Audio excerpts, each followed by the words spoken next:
மாறுவேடத்தில் திருச்செந்தூர் கோவிலுக்கு நேற்று தினம் அதிரடியாக நுழைஞ்ச அமைச்சர் ரமேஷ் அவர்கள். அது தெரியாம நம்ப அறநிலைத்துறை அமைச்சர் ரமேஷ் கிட்டயே ரூ. 4000 லஞ்சம் வாங்கியிருக்காங்க அந்த போலீஸ் அதிகாரிகளும், அங்கிருந்த கோயில் பூசாரிகளும்.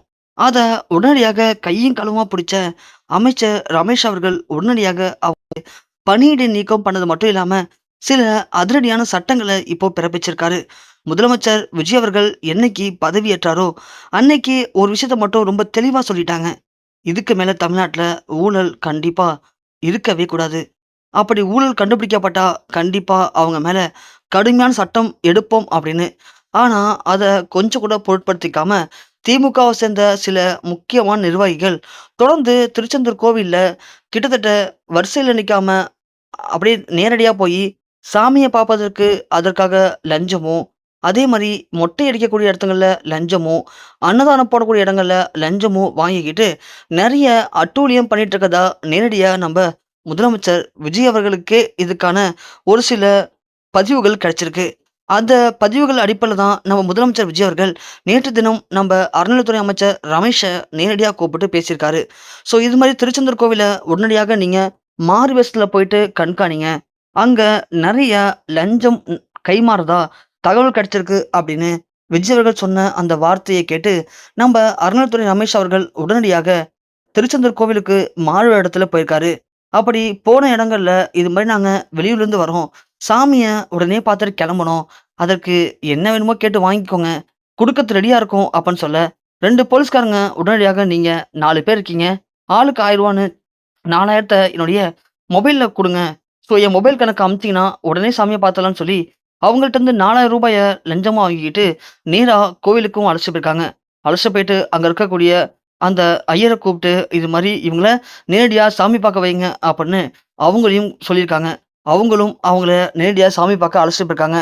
அப்படி நேரடியா சாமி பார்க்க போம்போது தான், அறநிலைத்துறை அமைச்சர் ரமேஷ் அவர்கள், நான் இது மாரி அமைச்சர் அப்படின்னும், நீங்க லஞ்சம் வாங்கிட்டு இந்த மாரியான கேவலமான விஷயங்கள பண்றது உங்களுக்கு சுத்தமா அது தப்புன்னு தெரியலையா? அப்படின்னு அதிரடியா சில கேள்விகள கேட்டு, அந்த 4 பேரையுமே பணியிடை நீக்கம் பண்ணியிருக்காரு. அதுபோக மொட்டை அடிக்கிற இடத்துலயும் இதே மாரி பணம் வாங்குறத கையும் களவுமா புடிச்சு, அவங்களையும் அந்த பதவியிலருந்து தூக்கியிருக்காங்க. அது மட்டும் இல்லாம அன்னதானம் போடக்கூடிய இடங்கள்லயும் அவங்க பண்ண நெறைய ஊழல்கள கண்டுபிடிச்சிருக்காரு ரமேஷ் அவர்கள். அதுபோக அன்னதானத்தையும் அவரு நேரடியா வாங்கி அங்கவே சாப்பிட்டும் பார்த்திருக்காரு. அதுல சில உணவுகள் தரமற்ற முறையில இருக்கிறதுனால, எதற்காக இப்படி தரமற்ற உணவுல போடுறீங்க? அப்போ இதற்காக வாங்குன வசூலிக்கப்பட்ட பணம் எங்க போணுச்சு? அப்படின்னு சில அதிரடியான கேள்விகள ரமேஷ் கேட்டிருக்காரு. இப்படி இவங்க பண்ண இன்னிய முக்கியமான ரைட்ல நெறைய பேர் சிக்கியிருக்காங்க. ஆனா, இவங்களுக்கெல்லாம் பின்னாடி இருக்கிறது திமுகவ சேர்ந்த மிக முக்கியமான கைக்கூலிங்க தான் அப்படின்னும், இதுக்கு எல்லாமே பங்கு திமுகவ சேர்ந்த முக்கியமான எம்எல்ஏக்களுக்கும், அமைச்சர்களுக்கும் கொடுத்துட்டு இருக்கோம். இதுதான் இங்க வாடிக்கையான விஷயம் அப்படின்னு அவங்க எல்லாருமே ஒரே மாரியான வாக்குமூலத்த தராங்க. அதற்கு ரமேஷ் அவர்களும், முதலமைச்சர் விஜய் அவர்களும் சொன்ன ஒரே விஷயம், இதுக்கு முன்னாடி நீங்க என்ன பண்ணீங்க அப்படிங்கிறது எனக்கு தேவையில்ல. அதுக்கு முன்னாடி நீங்க பண்ண எல்லாத்துக்கும் கண்டிப்பா தண்டனை நான் குடுப்பேன். அது மட்டும் இல்லாம இனி இப்படிதான் இருக்கணும். சட்டம் இனி எல்லாருக்கும் ஒண்ணுதான். லஞ்சம் கேட்கறதும் சரி, வாங்குறதும் சரி 2மே குற்றம். அதனால உங்க எல்லாருக்குமே இனி இந்த கோவில்ல வேலை கிடையாது அப்படின்னு அதிரடியா அவங்கள வேலைய விட்டு தூக்கியிருக்காரு. அதுபோக இனி எந்த கோவில்லயும் இது மாரியான குற்றங்கள் நடந்தா கண்டிப்பா நீங்க எங்கள தொடர்பு கொண்டு சொல்லலாம். அது கண்டுபிடிக்கப்பட்டா அவங்களுக்கு வேலை பறிக்கப்படும் அப்படின்னு ஒரு முக்கியமான அறிவிப்பையும் வெளியிட்டிருக்காரு. அதுபோக இந்த மாரி திமுகவ சேர்ந்த நெறைய பேரு பல இடங்கள்ல நெறைய கைக்கூலிகள ஏவி விட்டு நெறைய லஞ்சம் வாங்குவது எங்களுக்கு நல்லாவே தெரியும். அதனால இனி முதலும் கடைசியா வச்சுக்கோங்க.